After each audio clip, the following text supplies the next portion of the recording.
todavía en un tiempo de seminario, ¿cierto? De enseñanza. ¿Sí? Tienen un ánimo impresionante en esta mañana. ¿Amén? Ya. No es que esto sea un foro donde acá adelante hayan solo expertos, así que tenga en consideración que somos uno más de ustedes. Junto con mi hermano Felipe vamos a estar moderando este tiempo de preguntas que surgieron de las mismas preguntas que ayer se recogieron después de la enseñanza.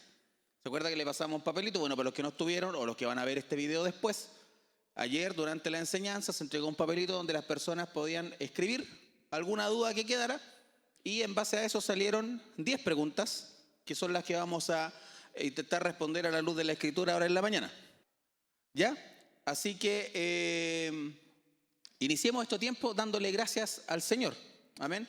Entendemos y sabemos de que todo esto lo hacemos no para vanagloria nuestra, no para que nos vean, no para que se considere como que esto fuera un panel de expertos, sino que es para poder responder las mismas dudas que salen de la congregación. Amén. Y que todo esto pueda ser para la gloria del Señor. Amén. Así que le invito allí donde está, así como está, nomás sentadito, incline su rostro y oremos al Señor. Te damos muchas gracias, Padre, porque eres un Dios amoroso, eres un Dios fiel, eres un Dios tan misericordioso y día a día muestras tu amor para con nosotros. Al despertar, Señor, vemos cómo tu misericordia se renueva cada mañana. Vemos el día, Señor, salir el sol y que tú cuidas nuestras vidas, Señor. Padre, y tú, así como nos das el alimento físico, el alimento que podemos comer para nutrir nuestro cuerpo físico, también nos das el alimento espiritual por medio de la palabra, para poder ser nutridos, Señor, de lo que necesitamos en lo eterno, de lo que necesitamos para que nuestro corazón, nuestra vida pueda ser saciada. Podemos llenarnos de conocimiento, podemos llenarnos de riquezas, podemos llenarnos, Señor, de tantas cosas. Pero si no te tenemos a ti, en vano hacemos todas las cosas. Y queremos, Señor, que en este tiempo tu nombre pueda ser exaltado, tú puedas ser levantado y que por sobre todas las cosas, luego de esto, Señor, también podamos contribuir a la edificación del cuerpo de Cristo para la gloria y la honra de tu nombre. Muchas gracias, Señor. Te honramos, te bendecimos en el nombre de Jesús. Amén. La dinámica va a ser la siguiente. Vamos a ir leyendo las preguntas que las compilamos aquí en esta breve hoja. Vamos a tener aproximadamente 5 minutos para responder cada pregunta, ¿ya? Y voluntariamente aquí cada uno de mis hermanos, al escuchar alguna pregunta, ellos van a pedir el micrófono, lo sacan de ahí nomás y van respondiendo. Y si alguien quiere acotar algo más dentro de los mismos 5 minutos, se lo van pasando, ¿ya? El tiempo yo creo que lo vamos a tomar de manera interna nomás nosotros, manual. Así que ahí cuando lo estemos mirando con cara de ya se están pasando, es porque ya se fue el tiempo. Amén. Bueno, vamos a comenzar. Saludos, hermanos, en el amor del Señor. Y vamos a comenzar con la primera pregunta, ¿ya? A propósito que ayer estuvimos tocando el tema de la Iglesia Universal, la Iglesia local, surgió una pregunta que dice, ¿a qué se refiere el término Iglesia Católica? ¿Ya? Seguramente hay una duda ahí que hoy día nosotros conocemos que una iglesia se hace llamar la Iglesia Católica, ¿cierto? Entonces lo va a aclarar mi hermano Álvaro, ¿eh?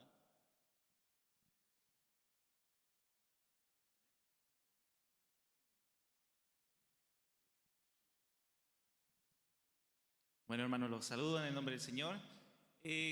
Cuando hablamos del término católico, ¿qué es lo primero que se nos viene a la mente en un mundo evangélico? ¿Cierto?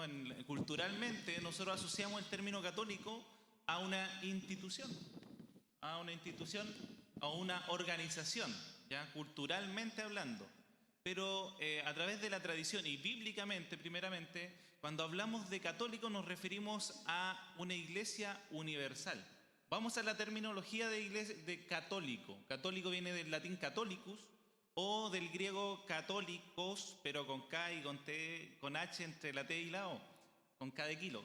Ahora, esta es una palabra griega compuesta por dos palabras, que es kata, que significa a través de, y holos, que significa todo, es decir, a través de todo, y eso significa universal, ¿ya?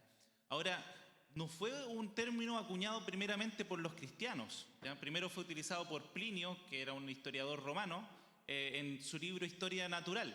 pero luego, a través de la tradición de la iglesia y principalmente por los primeros padres de la iglesia en el siglo I y II, se acuñó este término a la iglesia de Dios, en el sentido de que se confesaba que la iglesia es una, santa, católica y apostólica.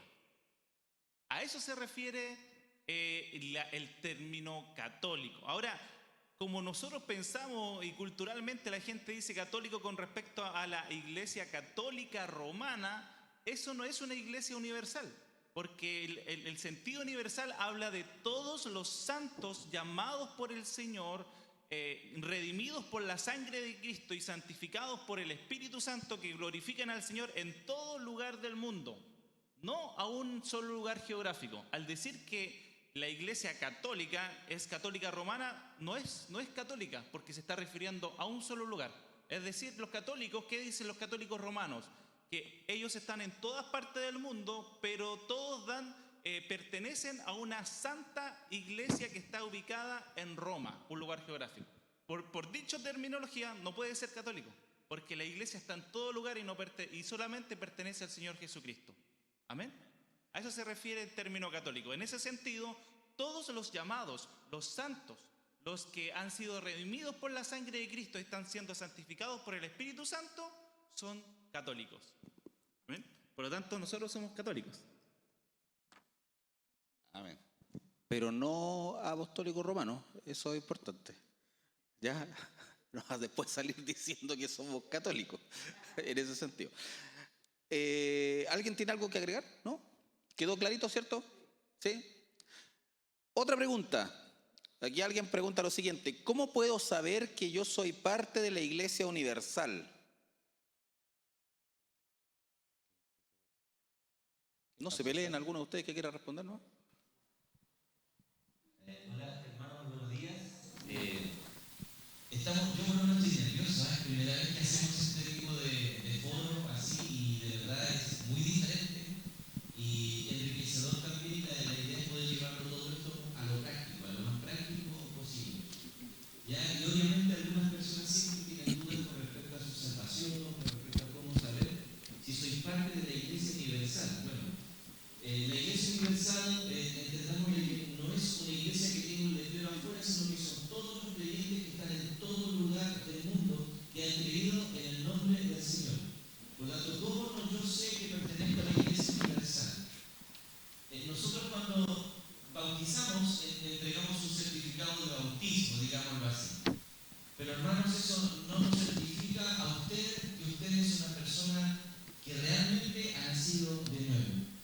Ahora, es una evidencia de que usted ha estado obedeciendo, de que usted quiere crecer, de que usted es miembro de esta congregación, de la Bautista de Nacimiento. Pero ¿cuál es el requisito para que usted y yo sepamos de que realmente somos parte de la iglesia del Señor? Juan lo dice en el Evangelio y también en Primera de Juan. El requisito es en el Señor Jesucristo.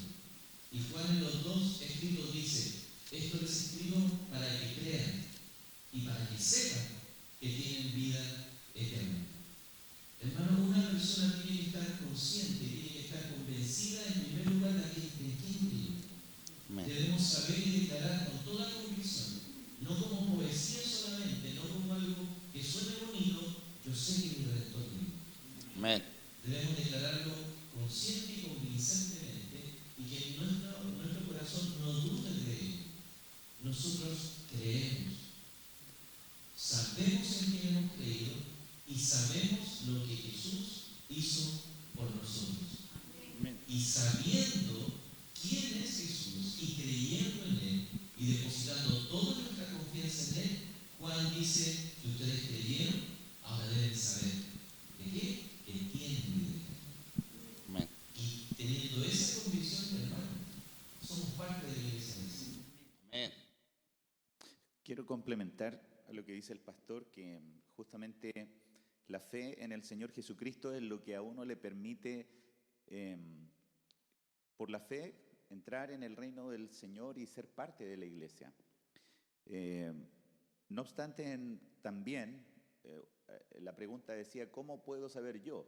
¿Verdad? ¿Cómo puede saber cada uno? En el libro de Romanos, en el capítulo 8, versículo 16, dice: el Espíritu mismo da testimonio a nuestro espíritu. Cada hijo de Dios tiene la particularidad de que no es su conciencia, sino que es Dios por medio del Espíritu que habita en nosotros, quien da testimonio permanentemente. Ahora, el testimonio no es un testimonio solamente de concepto, sino que el testimonio es una obra. Cuando usted y yo testificamos, no es solamente una declaración, sino que uno testifica con su vida, ¿ya? Es muy importante esto porque a veces nos quedamos en concepto. Yo soy cristiano porque creí en el Señor. Mire, el registro de mi bautismo, ¿verdad? Además, yo ando con Biblia. No, el testimonio que el Espíritu da a nuestro espíritu es que nos declara propiedad de Dios, pero a la vez lleva a nuestra vida, impulsa a nuestra vida a vivir de una manera distinta conforme es nuestra nueva vida en Cristo el Señor.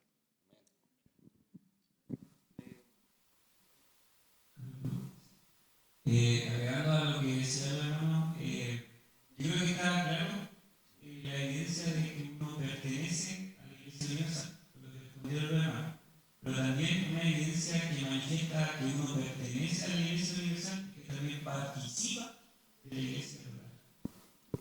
¿Ya?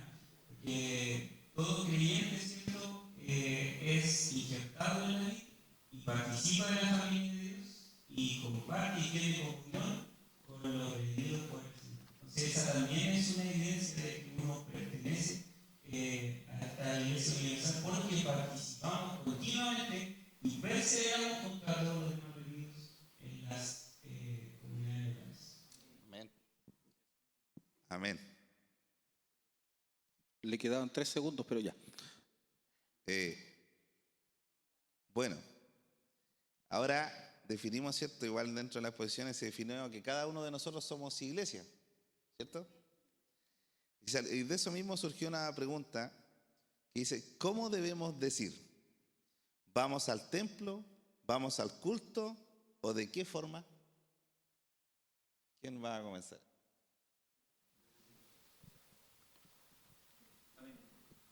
Bueno,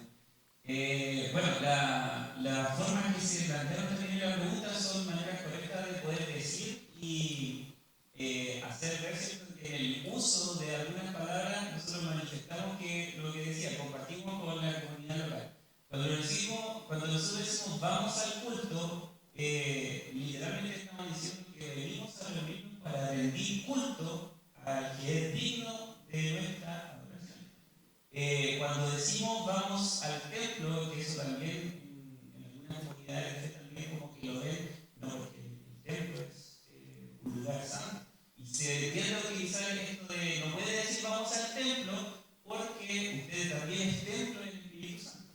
Amén. Entonces, suena confuso poder decirlo, pero usted puede decir vamos al culto, porque vamos a rendir, vamos al lugar de reunión, donde nos reunimos, y también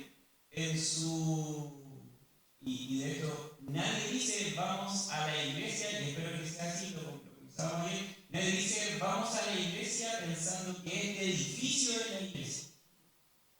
Cuando nosotros comprendemos lo que es la iglesia, decimos vamos a la iglesia porque ahí se reúne la iglesia. No es que la iglesia sea este lugar físico, sino que los que están ahí dentro de ese edificio son la iglesia.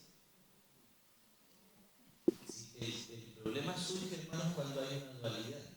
Y esto yo sé que lo hemos escuchado todos, en mi vida eclesial y en mi vida secular. Es como que cuando voy a la iglesia, soy la iglesia. Cuando digo voy a la iglesia, soy la iglesia.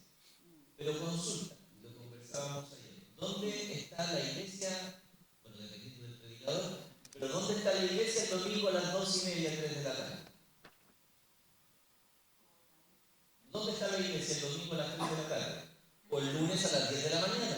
O el martes al mediodía. ¿Dónde está la iglesia?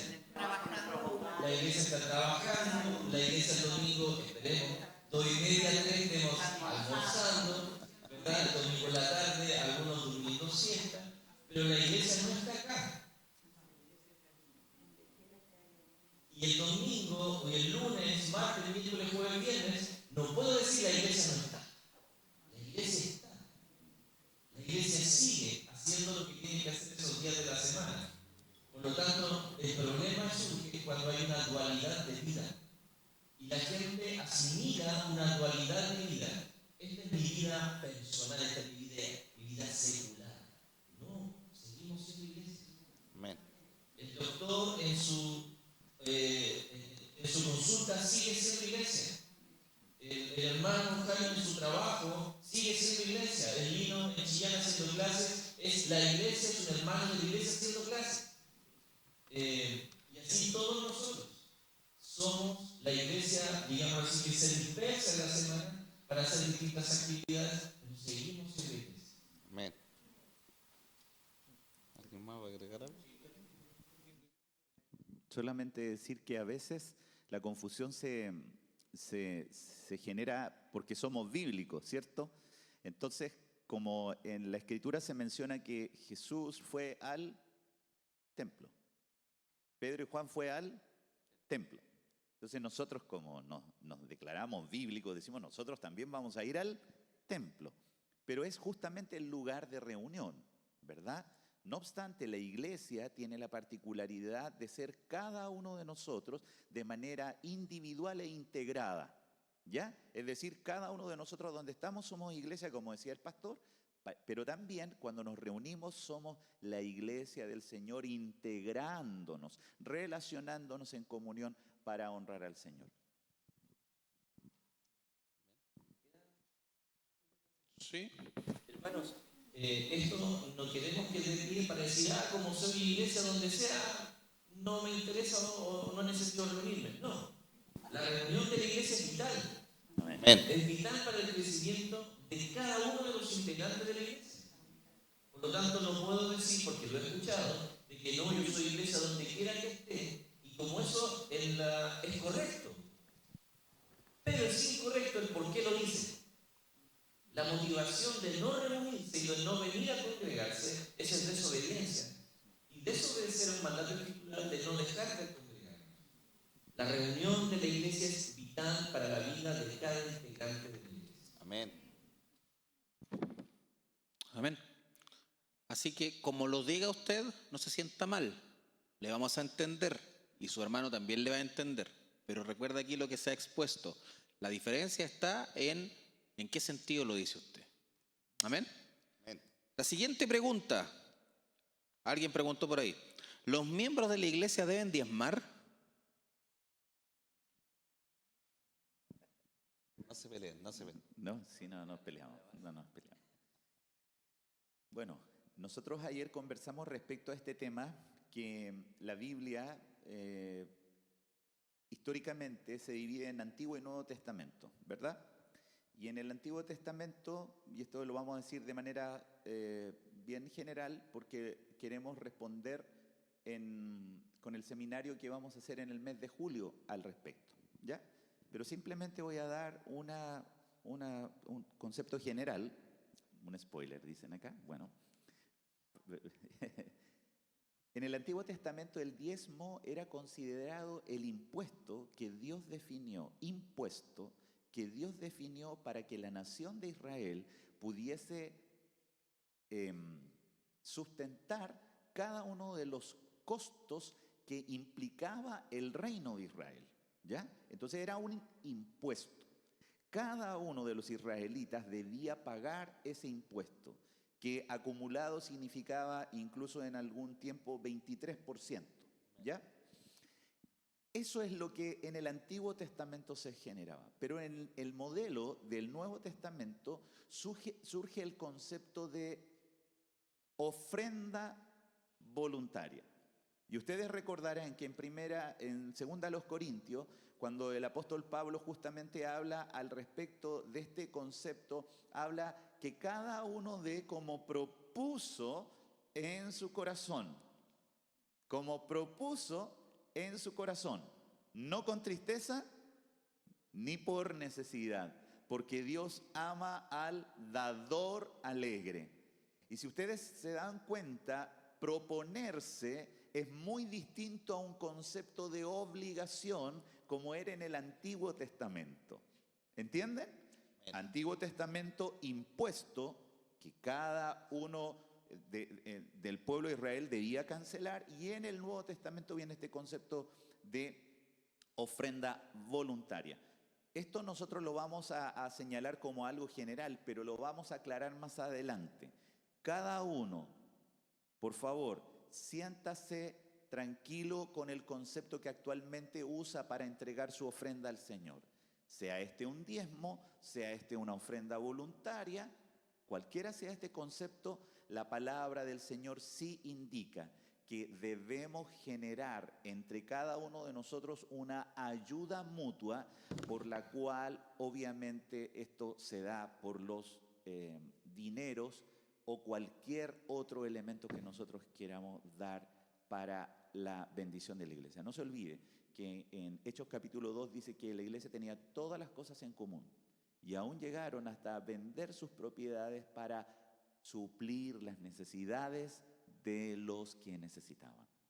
Este es algo bien general, luego lo estudiaremos más. ¿Ya? Quiero complementar solamente, hermano, cada vez que me han preguntado aquí y en otras reuniones, en otras conversaciones con hermanos también en lo particular, cada vez que me preguntan por qué se diezma, hay una actitud negativa con el tema de dar. Y ahí, si bien nosotros teológicamente y bíblicamente no podemos decir, hermanos, no podemos decir que hay un sustento bíblico y teológico para pedir el diezmo hoy día en la iglesia, no lo hay, eso sí tiene que estar claro. Tampoco podemos decir que tampoco hay un sustento para que una persona no dé. Al contrario. Por lo tanto, hermanos, resumiendo, la pregunta que cada creyente debe hacerse no es si debo diezmar o no. Esa no es la pregunta que en lo personal he acuñado con mi familia, con mi esposa, y cada vez que tengo esta conversación con algunos hermanos en particular, cuando me preguntan, yo les exhorto, hermano, la pregunta no es si debo diezmar o no. La pregunta es si lo que estoy dando en ofrenda al Señor refleja fielmente la gratitud que tengo hacia el Señor. Si eso refleja realmente la gracia que me fue dada de parte de Dios. Porque nosotros damos de acuerdo a lo que el Señor nos da. Y entendemos que todo lo que tenemos es porque Dios lo dio. Por lo tanto, la pregunta que cada uno debe hacerse no es cuánto diezmo de aquí, diezmo de acá, es bueno diezmar, no es malo diezmar. Hermano, si está diezmando no es pecado. Puede ser una buena medida de partida.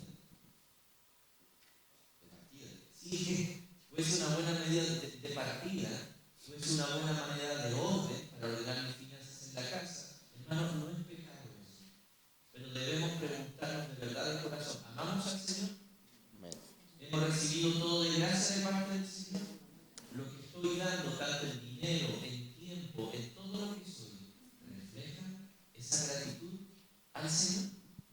Entonces creo yo que debemos cambiar la pregunta, no solamente el concepto, sino que también cambiar la pregunta en nuestro corazón. Perdón si me extendí por ahí.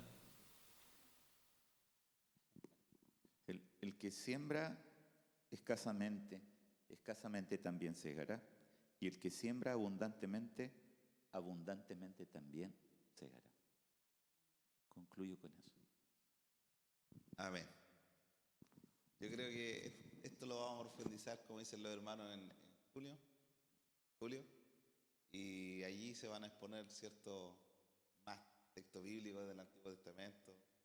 Y yo siempre cuando analizo esto me gusta verlo de la siguiente manera. Hoy día nosotros pagamos IVA, ¿cierto? Allí igual había una nación. Y eso es como la norma que se instauró para suplir la necesidad del pueblo. ¿Ya? Ahora nosotros estamos en una nación que es Chile, pero la iglesia debe ser sustentada. ¿Y cómo se sustenta la iglesia? Lo primero que tenemos que ver si lo estoy haciendo de corazón. Y si lo estoy haciendo con gozo. Amén. El Señor le bendiga. Ya. La iglesia se define como el cuerpo de Cristo, ¿cierto? Amén. ¿Y la cabeza quién es? Cristo. Amén. Surge una pregunta y dice, Si la iglesia está unida por las coyunturas, la iglesia está unida, ¿cierto? Eso lo vemos en Romanos, coyunturas. ¿Por qué vemos aparte del cuerpo lejos, a veces sin atención? ¿Quién debe asistir? Esta pregunta un poquito la podemos ver de diferentes maneras, así que Señor les bendiga.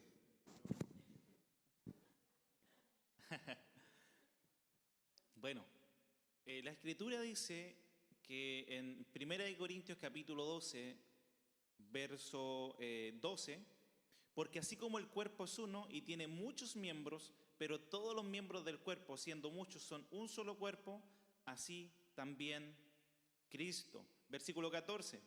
Además, el cuerpo no es solo un miembro, sino muchos. Bueno, esta analogía del cuerpo de Cristo es muy interesante para poder entender esta pregunta, porque lo más probable es que se refiere quizá a un hermano que posiblemente esté debilitado, o también no sabemos cuál es la condición, pero sí sabemos algo: si es parte del cuerpo de Cristo, va a perseverar, porque no puede haber un miembro que esté afuera del cuerpo, ¿ya? Entonces eso es interesante, porque si no estaría muerto y ahí necesitaría vida para volver al cuerpo. Ahora, cuando una parte de nuestro cuerpo se daña, si ustedes, no sé si saben de medicina, bueno, las células empiezan a regenerarse para formar ese cuerpo. Entonces, una de las cosas que debemos analizar es cómo nosotros estamos mirando la iglesia. Porque a veces nosotros pensamos, porque quizás está dirigida a los líderes, al liderazgo, y nosotros le exigimos al liderazgo que ellos cumplan todas las funciones de la iglesia. Porque culturalmente así es como que se le exige a los pastores: ¿por qué el pastor no hace? ¿Por qué esto no? ¿Por qué él no? La verdad es que todos tienen la responsabilidad de estar animándose los unos a los otros. Y si ven a un miembro del cuerpo dañado, todos, hermanos, y sobre todo el que está más cercano a ese hermano, tiene la responsabilidad de animarlo, a veces confrontarlo si está en pecado y traerlo al redil, porque somos todos miembros de un mismo cuerpo. Aunque quizás todos no tienen los mismos dones, pero hermanos, ¿cómo usted va a descubrir su don si no se involucra en las actividades de la iglesia? Entonces, ¿cuál es el llamado frente a esta pregunta? Anímese. Y si usted ve a un hermano que esté débil, anímelo. Y si usted no sabe cuáles son sus dones, involúcrese y participe en el cuerpo de Cristo. Porque la iglesia no es un hermano. No es un hermano en particular, la iglesia son muchos hermanos. Hermanos, y cuando un hermano lo va a visitar, a usted que está débil en la fe, que es parte del cuerpo, pero quizás necesita ser animado, ¿saben quién va ahí a ver ese hermano? Va la iglesia entera. Porque somos solamente un cuerpo en Cristo.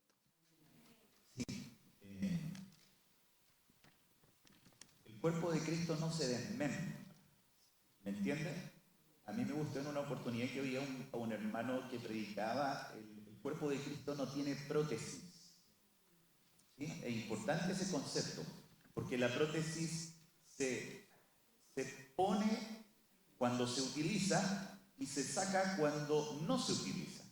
El cuerpo de Cristo, por la unión con Cristo, por medio del Espíritu, permanece siempre unido. Amén. Amén. Entonces, desde ese punto de vista, este concepto también afirma para la permanencia y la seguridad de salvación de los creyentes, porque no se pone un miembro y se saca un miembro, ¿verdad?, de en medio del cuerpo de Cristo. Es muy importante la coherencia de todas las doctrinas. Amén. Y desde ese punto de vista, quería justamente señalar, a propósito del distanciamiento de algunos hermanos, quiero hacer el énfasis en hermanos o hermanas. La palabra del Señor nos dice en Romanos capítulo 15, versículo 1, así que nosotros los que somos fuertes debemos sobrellevar las flaquezas de los débiles y no agradarnos unos a otros. Amén. Nosotros debemos ayudar a aquel que está débil. Y en ese sentido, amado hermano, quien a veces puede estar en su casa debe manifestar esta humildad.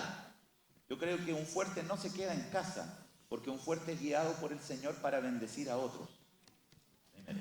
Y segundo, algo que a mí también me parece pertinente, Primera de Tesalonicenses capítulo 5 nos dice lo siguiente: y os exhortamos, hermanos. No le dice esto al pastor de la iglesia. Y os exhortamos, hermanos, a que amonestéis a los indisciplinados, animéis a los desalentados y sostengáis a los débiles y seáis pacientes con todos. Cada uno de los hermanos de la iglesia de Tesalónica tienen el deber ministerial de poder ayudar al más débil. Este no es una demanda solamente para los pastores, para el liderazgo, sino para los hermanos, que por gracia del Señor han sido capacitados en madurez y con algunas gracias que los hacen más fuertes para bendecir a los demás. Y con esto concluyo. Solamente señalar de que no todos los que están en casa requieren un nanay. Los que a veces están en casa requieren una reprensión. Los que están en casa a veces requieren justamente, como dice aquí la palabra del Señor, reprenderlo, amonestar a los indisciplinados y en algunos casos animar a los desalentados.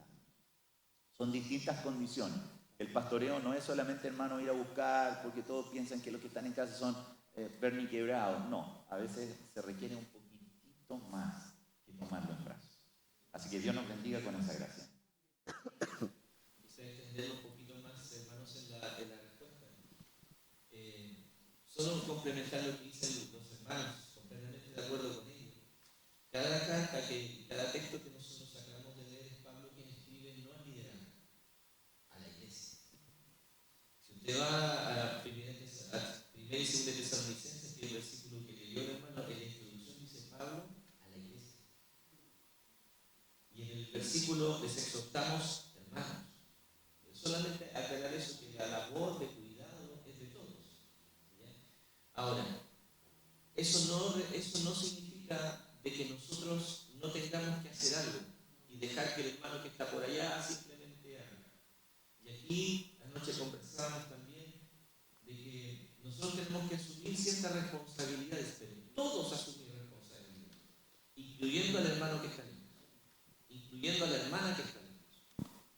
Porque también la exhortación bíblica en Filipenses 2, después de la humillación y exaltación de Cristo, es de que cada uno debe esforzarse en su salvación. No significa sálvese solo, sino que crezca en él. Crezca en él. Debemos esforzarnos cada uno en crecer. Nosotros, como iglesia, y ahí cada hermano debe asumir su responsabilidad de crecer en el Señor y de buscar al Señor. Si se aleja, tiene que buscar en el Señor y orar. Los hermanos, si vemos que hay algunos, ¿verdad?, de que está un poquito alejado, debemos asumir nuestra responsabilidad de llamar, de buscar, de animar, de exhortar. El liderazgo también tiene que asumir su responsabilidad. Pero todos, hermanos, como iglesia, como cuerpo, asumir la responsabilidad, también el hermano que está lejos. También. Y ahí quizás todos debemos pedir perdón y ser humildes delante del Señor. Partiendo de nosotros, todos los que aquí estamos y toda la iglesia, hemos hecho lo que hemos tenido que hacer. A la luz de la Escritura, de los textos que hemos leído, hemos asumido esa responsabilidad delante del Señor en beneficio de nuestros hermanos y de la edificación de la iglesia. Y ahí, hermanos, debemos ser honestos. Y lo más seguro es que debemos arrepentir y debemos pedir perdón al Señor. Pero si nos damos cuenta que no estamos haciendo lo que hemos de hacer, Señor, ayúdanos. Y nos encaminamos a hacer lo que tengamos que hacer. Amén. Amén. Vamos a avanzar un poquito más rápido, todavía nos quedan 5 preguntas y nos queda poquito tiempo, así que les voy a pedir ahora que en lo ideal de a uno. La siguiente pregunta dice, ¿cómo puedo saber que estoy siendo edificado por Cristo?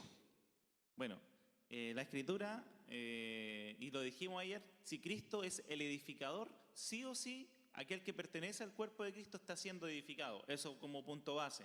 ¿Cómo yo puedo reconocer que estoy siendo edificado? Si Cristo crece en mí, si Cristo madura en mí, si yo estoy perseverando en el Evangelio. Me acuerdo de una figura de Charles Spurgeon que dice, con perseverancia el caracol llegó al arca.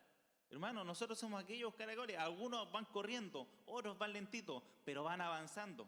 Nosotros nacemos, pensemos en la figura humana, nosotros nacemos como un bebé, pero no nos vamos a quedar como un bebé, tenemos que ir madurando.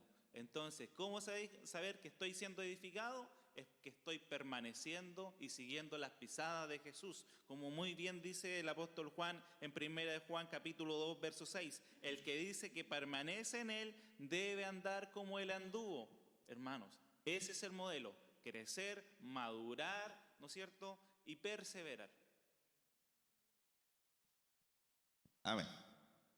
Se les bendiga. Bueno, para continuar, surgió la pregunta, yo creo que aquí a lo mejor no vamos a ahondar mucho, ¿eh? Si la iglesia universal es una y Dios ve una sola iglesia, amén, ¿estamos de acuerdo con eso, cierto? ¿Por qué a lo largo de la historia han surgido tantas denominaciones diferentes?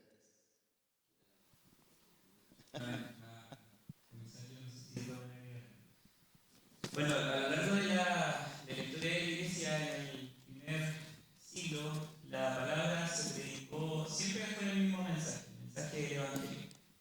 Y a lo largo de la historia tuvo que reunirse ciertos hermanos para defender la verdad bíblica y atacar ciertas herejías. Pero ¿qué pasó después?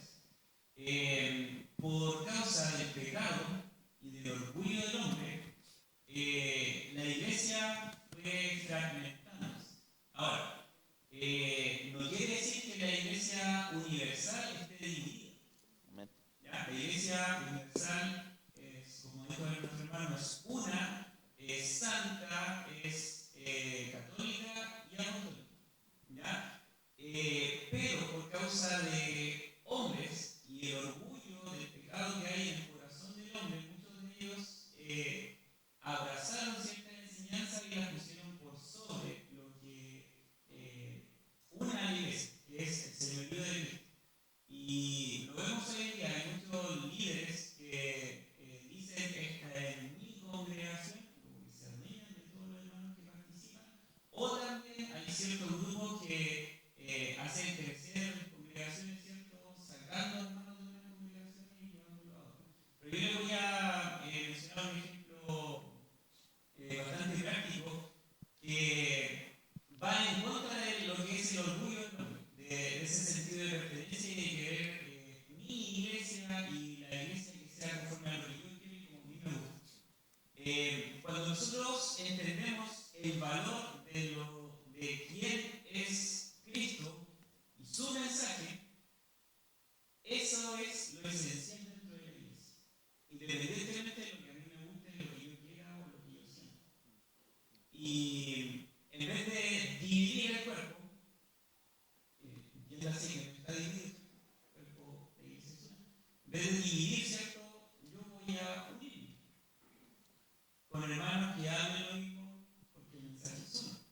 Y que hablen la palabra y que vean las verdades bíblicas bien reveladas. ¿Por qué formar otra congregación? ¿Y qué pasa con las denominaciones, cierto? Y lo vemos. Hay denominaciones que dicen, ya, en esta ciudad tenemos una congregación, pero en esta otra ciudad no tenemos una congregación, así que tenemos que ir hasta más de la iglesia. Siendo que hay muchas. ¿Por qué no apoyar, cierto, a los que ya están predicando el mensaje? Entonces, en los externos, usted yo sé que puede pensar en el ejemplo que ocurrió hace muy poco en una congregación de nacimiento donde en vez de formarse una se unió. La asimilación. Porque el mensaje es uno, la verdad bíblica y doctrinal es uno. Pero el orgullo que hay en ciertos hombres ha generado divisiones dentro de las congregaciones y se forman, y en vez de servir al Señor en unidad como la Escritura manda,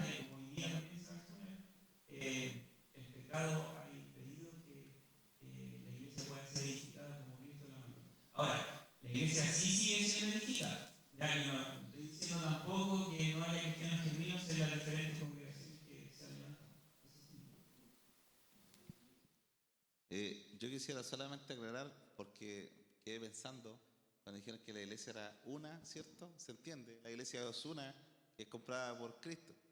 Santa porque, bueno, el Señor nos santifica, ¿cierto? A través de eso. Cuando hablamos de católica es porque es universal, de todo el mundo. Y cuando decimos apostólica es porque nos regimos por la Escritura, ¿cierto? Que son los... Exacto. Para que no haya... Porque a veces igual... No existe hoy en día. Amén. Para aclarar eso. Amén. Otra pregunta a propósito de la Iglesia Universal. Si la Iglesia es universal, ¿cómo trabaja el cuerpo de Cristo para avanzar en que todos, en este caso el mundo, conozcan a Cristo?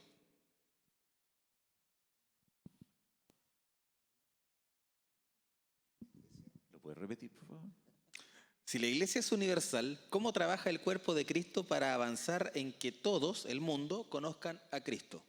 Bueno, la práctica particularmente que cada creyente recibió el mandato individual, particular, de ir y predicar el Evangelio. ¿Ya?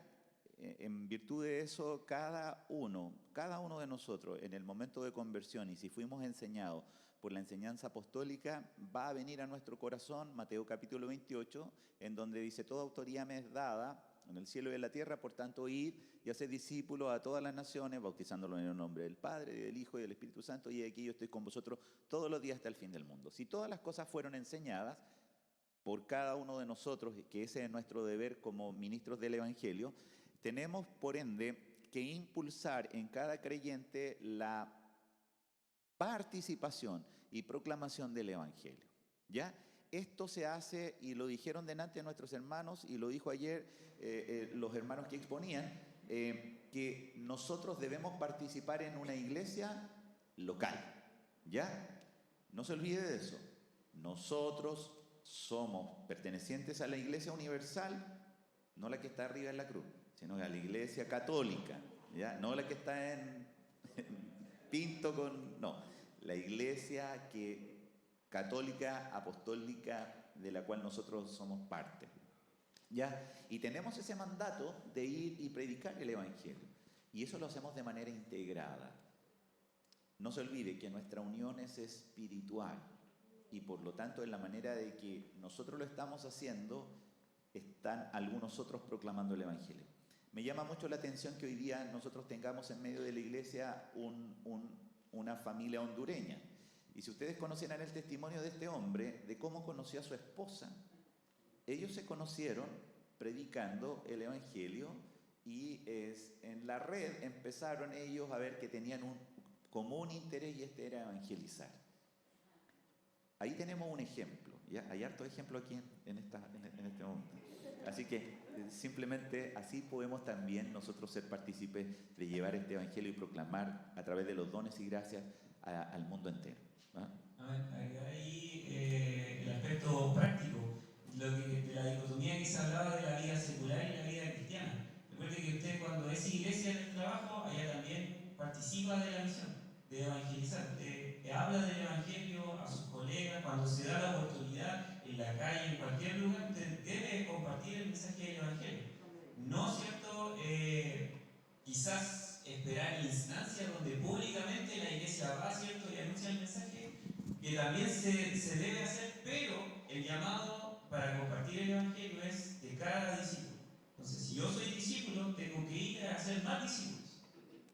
En resumen, por ejemplo, si usted es parte de la Iglesia Universal, sí o sí será parte de una iglesia local. Y como iglesia local, usted tiene el deber de compartir el Evangelio. Ahora la pregunta, ¿cuántas veces usted ha invitado a alguien en este último tiempo a congregarse? ¿A cuántas personas le ha compartido el Evangelio? Esa es la pregunta que debe hacerse aquel que formuló la pregunta. Para terminar y cerrar, hermanos, hay mucha gente cuando la iglesia hace la actividad, pero yo soy parte de la iglesia. Entonces como que me salgo de la responsabilidad que hay que hacer de evangelizar. Y se habla del evangelismo como de una actividad puntual, de ir a hacer algo allá, pero el evangelismo es siempre, incluso con nuestro accionar, con nuestra vida diaria, en la cotidianidad, de ser sal y luz en todo lugar. Pero cuando antes se decía, ¿verdad? La iglesia va a evangelizar. Yo vengo en la casa viendo un partido porque va a la iglesia, va a la institución. Y yo como voy solamente, no tengo ese deber, esa esa responsabilidad de, pero no, recuerden, hermano, la iglesia somos nosotros, las personas. Por lo tanto, la iglesia evangeliza no significa que solamente un grupo y una actividad, sino que cada uno de nosotros tiene esa labor y deber de hacer. Amén. Ayer igual se habló del Hades, ¿te acuerdas, no? Se habló del Hades, ¿ya? Y se presentó una figura y se presentó el reino del Señor Jesucristo, ¿cierto? En las puertas del Hades, atrayendo a personas a luz. Entonces surgió la siguiente pregunta que se va a aclarar ahora. ¿En el Hades hay gente muerta o hay gente que vive en tinieblas? Y ahí son los conceptos que se van a aclarar. Amén. Voy a volver a definir lo que es el Hades. El Hades se entiende en la escritura como un lugar donde habitan los muertos. ¿Ya? La figura que se expresa en el Nuevo Testamento es una figura que de hecho, respondiendo a la pregunta, es en el Hades ¿hay gente muerta? Sí. Y la figura de tinieblas es muy similar a la figura del Hades. Porque cuando la escritura habla de que hay personas en tinieblas, lo que está diciendo implícitamente es que esas personas están en una condición de muerte. Entonces la figura del Hades como un lugar de muerte se entiende que la condición espiritual de aquella persona es una condición de muerte. Pablo lo expresa en Efesios 2. Vosotros estabais muertos en vuestros delitos y pecados. Ahora, quiero mencionar una figura similar que se ve en el libro de Ezequiel, capítulo 37. ¿Se acuerda la visión de Ezequiel en un valle de huesos secos? Ese lugar es literalmente un lugar de muerte, porque ahí hay muertos, ¿ya? Pero la figura que se está expresando ahí es que Dios le muestra a Ezequiel que hay una muerte espiritual. ¿Y qué es lo que tiene que hacer Ezequiel? ¿Y qué es lo que tenemos que hacer nosotros hoy en día cuando anunciamos el Evangelio? El Señor le dice, Ezequiel, profetiza a estos huesos. Primero le pregunta, ¿vivirán estos huesos? Y Ezequiel dice, Señor, tú lo sabes. Pero el Señor le dice, profetiza conforme a lo que yo te digo. Y cuando el Señor nos manda a predicar el Evangelio, no es cualquier Evangelio. El Evangelio que el Señor entregó. Entonces, cuando Ezequiel profetiza a esos huesos, en Ezequiel 37, verso 5, dice, así dice el Señor, Dios a estos huesos, que es la palabra de Ezequiel, he aquí, haré entrar en vosotros espíritu y viviréis. Cuando el mensaje es predicado, obviamente aquellos que están en tinieblas y el Espíritu Santo hace la obra en ellos, los regenera y los traslada de ese lugar de muerte o de tinieblas a luz. Esa es la figura que estaba presentando ayer para poder aclarar. Pero ahora, hay otro lado donde se puede entender la pregunta. Si en el Hades hay gente muerta, ¿cierto? Nosotros entendemos que hoy día en el cementerio hay gente muerta. Uno no va a ir a predicar al cementerio, ¿cierto? Y va a decir, levántense, no sé, los muertos y crean en el Evangelio. No, porque cuando ya la muerte física llega a la persona, si la persona murió sin Cristo partió. La persona murió en Cristo, tiene la esperanza de la vida eterna. Entonces nosotros no podemos, como una práctica que tienen ciertas denominaciones, ¿cierto? Nosotros no podemos bautizarnos por los muertos. Nosotros no podemos ni siquiera ya orar por ellos. ¿Ya? Pero sí nosotros, sabiendo que hay gente que hoy en día vive en tinieblas, bajo el poder de el Hades y de la muerte, bajo la influencia de ellos, nosotros sí les podemos anunciar el Evangelio para que ellos puedan volver de esas tinieblas a la luz en vida. Así queda más claro. ¿Queda más claro? Amén. Última pregunta, vamos a intentar ser breves pero yo creo que es bastante sencilla a la luz de todo lo que hemos conversado. Dice esto, ¿qué pasa con aquellos hermanos que no desean congregarse? ¿Qué tenemos que hacer? Quiero citar un texto con que partí ayer. Dice, mirad cuán bueno y delicioso es habitar los hermanos juntos en armonía. Aquel hermano que no desea congregarse no está mirando, primero, no está deleitándose con el sabor que hay en la iglesia, con la dulzura que hay en la iglesia. Entonces, hermanos, nosotros que hemos saboreado la iglesia, que hemos saboreado a Cristo mismo, que hemos mirado a Cristo, que hemos mirado a la iglesia, lo hemos dicho, animemos a nuestros hermanos, porque congregarse es un deber, considerando que hoy tenemos todas las garantías de poder congregarnos, hermanos. Animémonos los unos a los otros. Amén. Y el congregarse para que, bueno, nosotros conocemos y sabemos que hay momentos donde los hermanos no pueden congregarse, ya sea por motivos específicos, trabajo, enfermedad, ¿cierto? Salud, su condición física no se lo permite. Pero todos aquellos que pueden hacerlo y no lo hacen, tenemos que nosotros también mirar y analizarnos a nosotros mismos, porque el no congregarnos quiere decir que antes de no congregarnos nosotros descuidamos primero nuestra vida de oración. Segundo, nuestra lectura devocional o cuánto nosotros meditamos en la escritura, porque una cosa lleva a la otra, diría por ahí. Y aquel que pertenece al cuerpo busca instancias, busca participar, busca ser edificado. Por eso no es que no se congregue y se dejó de congregar, no, es que se fue enfriando porque quizás descuidó o descuidamos en algún momento nuestra vida de oración, nuestra lectura de la Escritura, nuestra exposición, ¿cierto?, a las cosas del Señor, porque cuando uno se expone a las cosas del Señor, uno se deleita. Pero si uno se deja llevar, ¿cierto?, por todo lo que nos distrae y nos saca la mira del Señor, ahí nos vamos a enfriar. Yo le decía a Pablo a Timoteo, aviva el fuego de donde Dios te dio. O sea, si uno llama, ¿cierto?, junta la brasa y va a aparecer el fuego.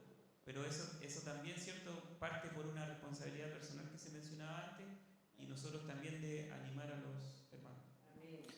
Dice la Escritura, mantengamos firme la profesión de nuestra esperanza, sin vacilar, porque fiel es el que prometió, y consideremos como estimularnos unos a otros al amor y a las buenas obras, no dejando de congregarnos, como algunos tienen por costumbre, sino exhortándonos unos a otros, y mucho más al ver que el día se acerca. Amén.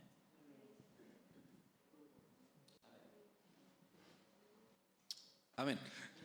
Que el Señor bendiga a su iglesia, porque la iglesia es del Señor. Amén. ¿Lo cree, cierto? Es lo que declaramos, es lo que dice la Escritura y lo que hemos aprendido también a través de todo lo que hemos ido estudiando. Por lo tanto, tengamos la seguridad de que si somos pertenencia del Señor, el Señor nos guardará. Amén. Así que ha sido un tiempo, yo creo, bastante provechoso. En la medida de que tengamos seminarios, la idea es que sigamos realizando instancias de este tipo, porque usted también puede quedarse con alguna idea dentro de la enseñanza o alguna duda que le surgió, y que siempre es bueno que lo podamos aclarar, que lo podamos ver a la luz de la Escritura. Amén. Así que yo le invito, pongámonos de pie y oremos al Señor para darle gracias por la iglesia, por la comunión de la familia de la fe y por el poder estar también reunidos en este lugar para poder exaltar a nuestro Señor y para poder seguir creciendo y madurando en Él. Amén.